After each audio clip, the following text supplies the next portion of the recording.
بسم الله الرحمن الرحیم. این لحظه می خواهم یک قصه کوتاه برایتان نقل کنم. سرلوحه آن چنین است: باره این گناه کرده ای؟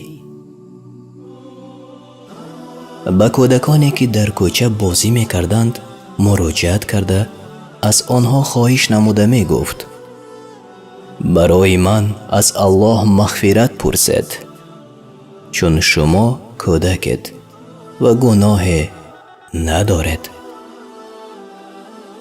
به این معنی این سخنها را می گفت که دعای شما به اجابت شدن نزدیک است.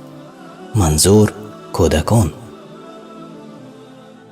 این نفر نه دزد و نه راهزن و نه اکثر عمرش را در گناه گذرانیده باشد. نه، این نفر عمر فاروق بود که تا این حد از گناههایش در هراس بود. همون عمری که پیامبر صلی الله علیه و سلم در شأنش روز گفته بود: در جنت قصر دیدم، خواستم درآیم، پرسیدم از آن کیست؟ گفتند از آن عمر.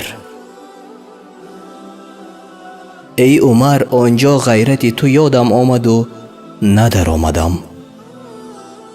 عمر رضی الله عنه اشکش ریخت و گفت: ای حبیب الله صلی الله علیه و سلم، نه خود غیرت و غضبم را بالای شما کار برم.